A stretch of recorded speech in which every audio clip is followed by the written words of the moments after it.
Welcome into HQ Spotlight. I'm Jacqueline D'Agostino alongside Katie Mox, Danny Kanell, and Pete Prisco. I was going to say, guys, a nice off-season, but it really isn't ever the off-season, Pete. You guys we're downstairs and producers are coming at you trying to make you do different segments. Off-season. Yeah. No such thing. No such thing as the off-season, but we'll call it that, in quote unquote.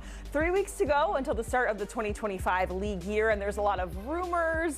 Pete, you have your top 100 free agents list that's on CBSSports.com right now. And we're going to play a little game with some of the headlines, rumors, whatever you want to call them in the NFL.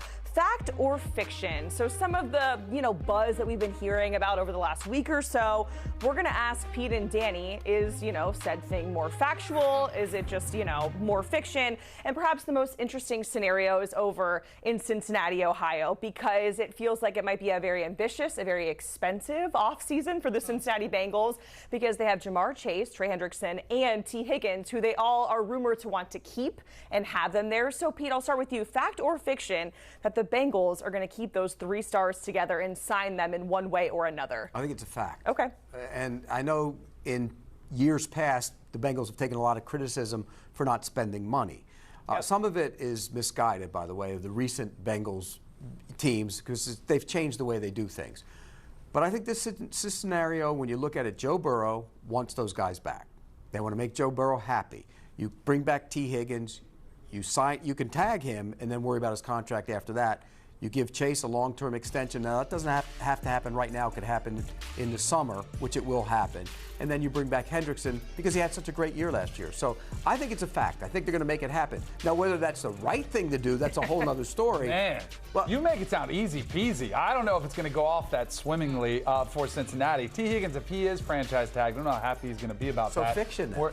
I'm on the fiction as far as if this could happen.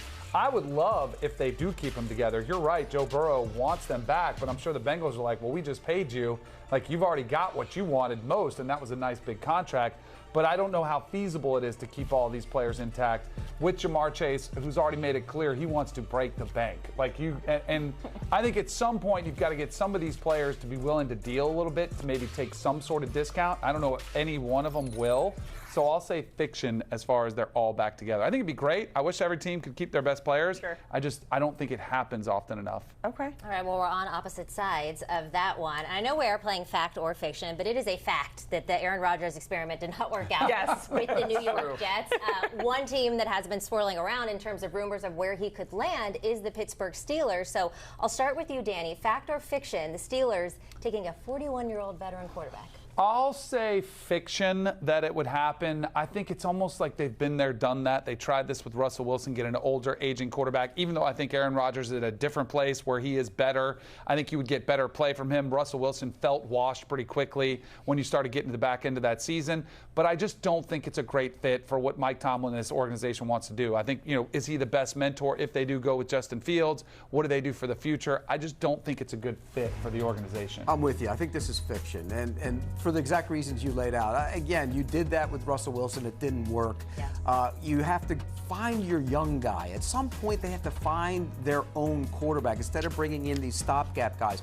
I would bring in Fields. I would bring Fields back and keep him around, but I would also bring in a drafted quarterback. It doesn't have to be a first-round quarterback, but you might be able to get one in the third round. Maybe Kyle McCord from Syracuse, guy I think is going to be a good NFL quarterback. But they can't bring Aaron Rodgers in there. By the way, here's the other part of the equation.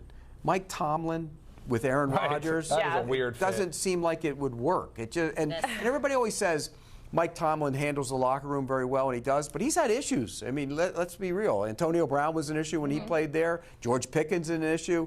He doesn't need that. He doesn't need Aaron Rodgers and the stuff that comes with him. I don't think it would work, so fiction. I was going to say George Pickens has a very strong personality, and we've seen that on and off the field, in those post-game interviews. So I don't know if I can imagine an Aaron Rodgers and George Pickens in the same locker room. I will say, from a football standpoint, it would be an upgrade. Okay. I think in the last 6 weeks of the season, Aaron Rodgers started to look like Aaron Rodgers. Russell Wilson never looked like Russell Wilson. So I think that would be an upgrade if they did do that, though. So, but say that they don't because it is not a fit. If we're looking at Aaron Rodgers right now, as he is, 41 years old, and typically, unless you're Tom Brady, it is tough to have a lot of success at that age, as history says. Anything can happen, who knows? But Pete, where would he be a good fit right now as he is? And when you look at the teams that do need a quarterback? The Raiders is a possibility. I think that would make some sense. He's better than everybody they have on their roster. That's not hard to do right now, but he would be. I think the Rams, if the Rams were to move on from Matt Stafford, they need somebody. And, Aaron Rodgers lives in L.A. He has a home in L.A. It would make sense for him to be the bridge quarterback to something long-term. I mean, I'll be honest with you. But is that an upgrade? Because I would push back if it. I think Matthew Stafford is still playing at a really strong level, a high level of football. Doesn't have the Achilles he's coming off of, and I know he hasn't had the career, but Aaron Rodgers is 4 years older than Matthew Stafford. I would agree with you. I think Stafford's better, but if you can't get a long-term deal, is Matt Stafford at $45 million better than Aaron Rodgers at 20? I mean, you got to look at it from that standpoint. So I do think, if they move on from Stafford, I think Rodgers would make sense there.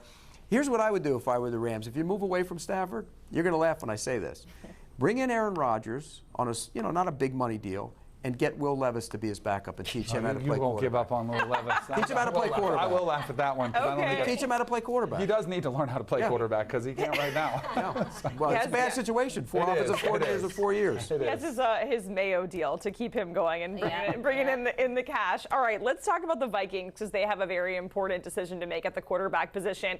Sam Darnold, could he hit the market there? Are they going to franchise tag him? Could have cost himself millions of dollars with the last 2 outings that we saw with him on the field. And Pete, you're saying that you think they should franchise tag him, but there's a little bit of a caveat here. Well, why allow him to leave without getting anything for him? Yeah. You can franchise tag him and then trade him and get assets back for him. So that's what I would do. I would franchise tag him, particularly if I get word out there that some team is indeed interested in him. And there are teams, the Raiders would be one of them, that you could maybe make a deal and get more assets than if you lost him in free agency and hope to get a compensatory pick. So I would do that. And if somehow you got stuck with him, then okay, he goes and plays the next year and McCarthy sits for another year. See, I think this is fact. I think they should franchise him. And I would say that the trade option is good if you have great options available. But if you don't, I just think it's interesting that we've penciled in J.J. McCarthy as automatic. Like, he's the future. It's going to work. Like, they have a sure thing, as we've seen a lot. And I know we had a pretty good rookie class this past season, and some of them worked out. It doesn't always work out the case. Andy's coming off a major injury. I think the best option for them is to keep them both. In order to do so, that would be franchise tagging Sam Darnold. You get another look at Sam Darnold for 1 more year. I know $40 million is a lot of money, but it's not 55. It's not what some of these starting quarterbacks are getting. So you get kind of another window of Sam Darnold. If he balls out again, then then you trade J.J. McCarthy and you figure out Sam Darnold. Here's the other part of that equation. The Vikings don't have a lot of draft assets. Remember, they traded up to get J.J. McCarthy, right? Mm-hmm. Then they traded up to go get Dallas Turner. So they're limited in what they have in terms of this year's draft class. So if you're going to get a compensatory pick, it's going to be next year. So if you want to get something in this year's class, you would tag him and trade him. Really quickly, just to follow here, if the last 2 outings for Sam Darnold went a little bit differently, would you have a different outlook on this for him? Me personally, probably not, because I'm a bit. You know what I always say: you are what you are, yeah. and usually it surfaces back up again at some point. It just so happened it surfaced for him in the 2 biggest moments for him last season. Yeah, I probably would have been in the same board, but I'm still a little bit cautious in Sam Darnold. That's why I kind of like the aspect of you get 1 more year to kind of evaluate him and see if he is a resurgent Sam Darnold who's kind of caught fire at the back end of his career, or is he just the guy that he's only 27. Right, that's crazy. That's the thing. If you tag him, he plays like he did last year, then you keep him and get rid of J.J. McCarthy. The amount of time that we have talked about Sam Darnold in this league feels like he's a lot older than right? Yeah. It does. I can't believe he's 27. It's amazing. I can't either. Another team, actually, or a fact about a New York team is that the New York Giants absolutely fumbled the Saquon Barkley situation. Fact. He's coming off an absolute historic season, rushed for over 2,500 yards, both in the regular and the postseason, has a Super Bowl ring now. In his first season in Philly. So the question here is, will that change the running back market? Will it explode? Because we have seen over the last couple seasons, there's been kind of a downturn in the way that we view running backs. So Pete, I'll start with you. Fact or fiction, he changes the market. Well, not just him. Remember, Derrick Henry was an unrestricted free agent. Josh Jacobs was an unrestricted free agent. So now all of a sudden everybody loves the running back market. Let's go. They're going to dive in and spend money this year. Doesn't sound like you do. No, they're not. They're not going to. They're smart enough to realize that. It's more of an aberration than the norm. And if you look at this running back class, you got Aaron Jones, who's in it as a free agent. Najee Harris is in it as a free agent. J.K. Dobbins, Rico Dowdle, I think, doesn't have a lot of carries, by the way. Of that group, he has no wear and tear on his body, he might make more sense than any of them. I don't think it blows. I think it's fiction because I don't fiction. think any one of these guys are even close to the caliber of those three backs that we just talked about with Josh Jacobs, Derrick Henry, and Saquon Barkley. So that has something to do with it. But I also think it's just there. And I know it's a copycat league and you want to try to copy what other teams are doing. The position itself is one that over time has proven you can draft a player, get one cheaper, and the drop-off is not that significant unless you have a Saquon Barkley or a Derrick Henry. Or Christian McCaffrey.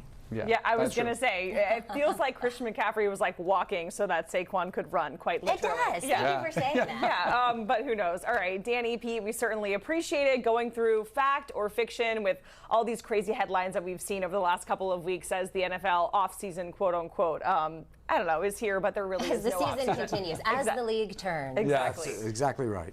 All right, coming up, we have more to talk about, Katie, in terms of the NBA. We do. Both the Lakers and the Warriors made some big trade deadlines, but will that help them explode into the second half of the season? Our experts are on deck next on HQ Spotlight.